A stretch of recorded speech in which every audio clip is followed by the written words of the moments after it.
The date is November 19th, 2004. The NBA has just changed forever. This is going to change the climate of the NBA. Now Artest has jumped over the scorer's table and is trying to get down to the bench. A police officer runs up to us and has his mace out. Watch the upper right-hand corner of your screen now. Here's a chair thrown in, flying in the direction of Jermaine O'Neal. After decades of rebuilding the league's image, the narrative is now out of their hands. It is clear American sports fans hate professional athletes. Talking to people who suffered injuries and were victims and that, put together and presented to the Oakland County Prosecutor's Office. But let's go back a couple of hours. This story will start not with the one who was directly involved in the melee, but rather the man who is currently ushering him into the locker room. He doesn't know it right now, but as much as this brawl would have an effect on the NBA, it would also alter the trajectory of his own career and legacy. The name Reggie Miller is now synonymous with Indiana. However, it wasn't always the case. After a stellar career at UCLA, Reggie Miller would be drafted 11th overall in 1987 by the Pacers, to the chagrin of the fan base, who wanted the Pacers to draft local star Steve Alford instead. Really disappointed that we can't go watch him. We wish that he'd be here in Indiana and we would have been there. No, that's not right. So they're stupid. However, Miller would quickly win over the fan base with an unparalleled superpower.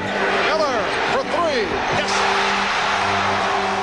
In a 1991 Sports Illustrated article, it would be revealed that Magic Johnson had been trying to court Reggie away from the Pacers to the Lakers. Miller spurned Magic's suggestion. Instead, Reggie signed a 6-year, $17 million deal with the Pacers. Quote, "I want to do what guys like Magic and Larry have done," he says. "I want everybody to know who the Pacers are." From 1993 onwards, Reggie Miller would indeed become a household name. Under head coach Larry Brown, Indiana would evolve into a contender in the East, known for their seemingly yearly battles with the Knicks, cementing Reggie's clutchness in NBA lore. His most notable battle would come against the Chicago Bulls in the 1998 Eastern Conference Finals, where the Pacers would push the Bulls all the way to a Game 7. Gets it in the middle for the win. The toughest series for the Bulls' championship run. But even after Jordan's retirement, the door never truly opened.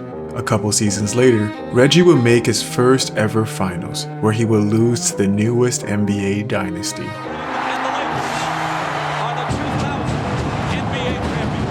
Despite all the clutch shots, the iconic moments, the Pacers never broke through. And that summer, a new chapter will begin in Indianapolis. Before we continue, a quick word from today's sponsor. I'm so excited to go see more live NBA games next year, which is why I want to give today's sponsor SeatGeek a huge shout out. With over 28 million downloads, SeatGeek is the #1 rated ticketing app. There are more than 70,000 events listed on SeatGeek, including concerts, sports, festivals, and more. The NFL schedule just came out, which means football is around the corner. Plus, MLB is back and the Club World Cup is in the US this summer. I love using SeatGeek, and I get all my NBA and MLB tickets through SeatGeek.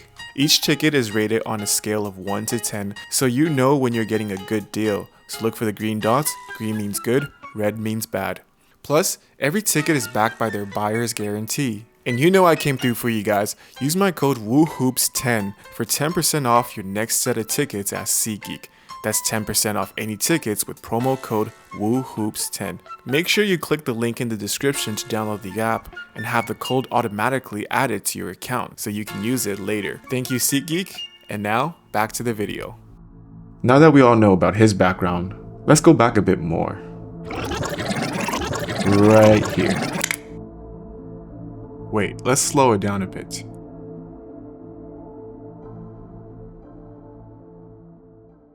What in the hell just happened?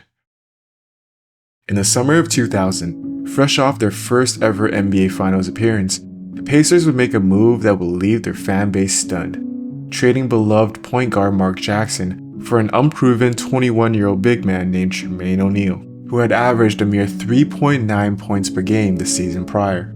With Rick Smits retiring and Larry Bird stepping down as head coach, it marked a clear end of the Reggie Miller era. or so it seems. Just like with Miller, the fans initially questioned the move. But similar to Miller, it didn't take long for Jermaine O'Neal to prove he was more than just a prospect. In his first season with the Pacers, he would break out, averaging 12.9 points and 9.8 rebounds per game. By his second season, O'Neal would become not only an all-star, but also the most improved player in the league. O'Neal has now cemented himself as the franchise cornerstone for a new Pacers era, one that would soon add another game-changing piece. I think I speak for everyone that he was lucky to have slipped, for both their sakes. But why did Jermaine O'Neal feel the need to do this in the first place? Let's go back even more. Okay, why is there a fan on the court? Oh my goodness. In the 2001 playoffs, despite giving the first-seeded Sixers a scare, the Pacers would be eliminated in the first round. The following season, the Pacers were again playing mediocre basketball. A change was needed. On February 19th, the Pacers would trade for Ron Artest, solidifying the new core for the Pacers moving forward. In Chicago, Ron Artest had the reputation of an eccentric problem child. He's in the NBA and he had a part-time job at Circuit City. I used to drop him off at work. He really worked there in the back, like during the NBA. And then Jerry Krause found out and made him quit. He's like, yeah, why are you working at Circuit City? I said, well, I'm trying to get a discount on these DVDs. In Artest's first month on the team, in a foreshadowing moment, the Pacers would get into a mini scuffle with the Pistons. And he was fouled. Oh, Corliss threw the ball. O'Neal, look out. He felt it was a cheap shot and foul. Corliss, be careful. O'Neal with a punch to the jaw of Wallace. Another one to Curry. Somebody's going to light him up. That season, they would enter the playoffs as an 8th seed, forcing a Game 5 in the first round, and almost stealing the series off more heroics by Reggie Miller. Here's a three. Yes!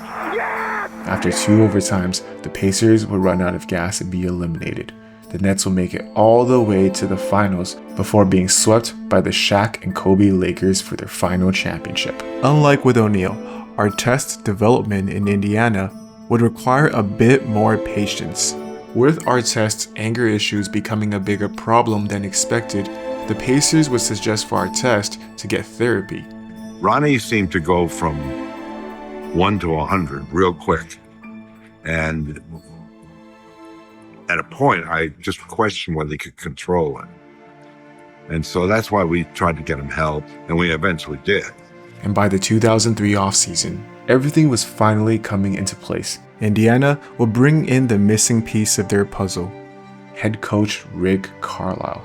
In his first season, Carlisle will lead the Pacers to a league-best 61 wins. Artest would also break out, becoming a first-time All-Star and winning Defensive Player of the Year. In the playoffs, they would breeze their way through to the conference finals. However, they would face the eventual champs Pistons, led by previous Pacers head coach Larry Brown. Indiana would lose the series in 6. The most memorable part of the series? In Game 2, while up 1-0 in the series with a chance to tie the game, Reggie Miller would be infamously blocked by Tayshaun Prince. Reggie Miller! And it's blocked again! While just one play, it's also symbolic of where Reggie is in his career. Going into the final season, the Pacers were all united on one goal and one goal only: to win a championship for Reggie Miller. A sentiment that's even understood by the team's newest member, Steven Jackson. We all understood what our motivation was for that season. It wasn't for us. It was for you. So Ron Artest just threw a punch against an instigating fan. But what happened even before this? Let's just go back to, let's say, the fourth quarter of this game. With around 8 minutes left in the fourth, after trailing the entire game, the Pistons would mount a comeback, cutting the lead to 5. Phillips, Wallace fouled and it goes in. Though this was just a November matchup, it was the first rematch of the Eastern Conference Finals, and both teams wanted this game badly, with Chauncey Billups even showing up to the game wearing his championship ring. Very few guys, when they get them, however, do they wear them. Chauncey Billups is the exception. However, 5 is as close as the Pistons can get it, with Detroit missing seemingly every momentum-shifting shot. That's a three. And up against the shot clock as well. Prince will try a three. Wallace, air ball, not a good shot. The fans would go restless, and with 3 minutes remaining, the game is all but over. And some of the fans here in the Palace heading for the exits. Not only do the Pistons need a miracle, they need a flat-out collapse by the Indiana Pacers. With under a minute left, Jamal Tinsley would instruct Ron Artest to go, quote, get his foul. I'm at the free throw line. I turn around, I hear Jamal say something to you. If you got any type of shit you want to get off your chest during the game, Jamal's gonna be the one to remind you, okay? Trust me, he don't forget nothing. Artest would oblige, fouling Ben Wallace on the other end. Wallace was not in the right headspace today. Wallace came back in their last game. He had missed the previous two because of the death of his older brother. Wallace would respond with this. Then Wallace is fouled, and Wallace did. Oh, Wallace right at Artest. This has potential to be serious. Now Artest has had a stellar night and is coming into this game already under loads of controversy. The law is still coming out on November 23rd, so let's just go get the album. At halftime, he will also give this now forgotten interview. All right, Ron, thanks for your time. The law coming out November 23rd. He just won't let it go. He was so close to just doing it so right.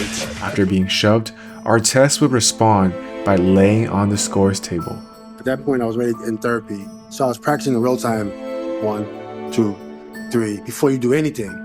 Even when you talking about, you say therapy helped you, we all knew what you were supposed to be doing. Like when you get to the point where you got mad, so we all knew what you was gonna do. You was gonna go somewhere and sit down and try to calm yourself down. So we knew.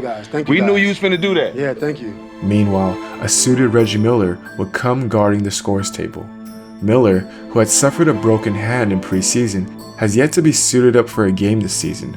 Earlier this game, it was announced that he had been making great progress. Pacers only have 10 players suiting up tonight. There are many other guys who are injured. He's trying to change shape and run.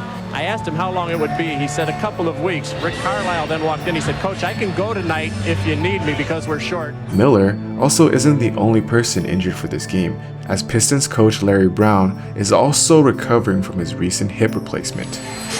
Hey, Mike, I had a chance to speak to Larry Brown before the game, and sitting in this chair is not really comfortable at all. While Artest laid on the scores table, Ben Wallace wasn't finished. Ben wore 1,000 armbands and headbands, so he just steady throwing them, and so people started throwing stuff from the stands. Ron goes, lays down. I'm kind of like, hey, calm down, big fella, like this.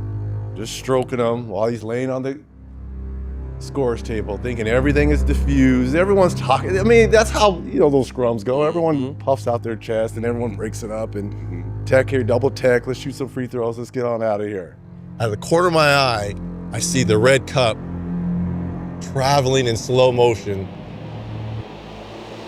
towards Ron. Bam! The bench to go. Now Artest has jumped over the scorer's table and is trying to get down to the bench. Artest is in the stands. Oh, this is awful. Fans are getting involved. Steven Jackson's in the fans. Rasheed Wallace going into the stands. The security trying to somehow restore order. Fans and players are going at it, and the players trying to help each other out. This is a disgrace. Malice in the Palace, let's go get this part out the way. A lot's been told about it. Me personally, I'm glad to see you because I've never had a chance to tell you that I'm sorry. You don't need to say that to me, man. Come on, man. So, you don't need to apologize to me. First of all, you young cats, and when I say young, I mean Jamal, Jermaine, Al, yourself, Ron. Those last few years in Indiana were my best years. I didn't have my superpowers, but I felt, and you guys made me feel like I was Superman. After that game, David Stern would hand down a historic suspension, 9 players for a total of 147 games, including Ron Artest, who will be suspended for the rest of the season, effectively ending the Pacers' title hopes. Soon after, Reggie Miller would announce that this would be his final season. Yet, even while being shorthanded, the Pacers, led by Miller's leadership, make it all the way to the second round against the Pistons, again pushing Detroit to 6 games. In the closing seconds of Reggie's career, his former coach, Larry Brown, would call a timeout. And Larry calls a timeout so he can bring his team to the other side of the court and join in this.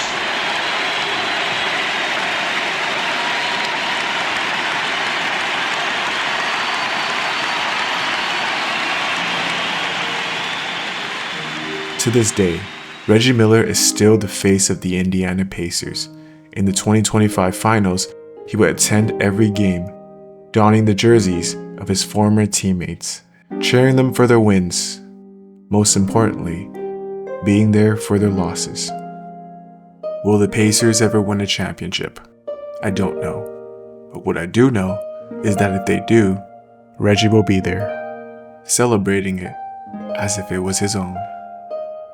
May we all learn from Reggie Miller.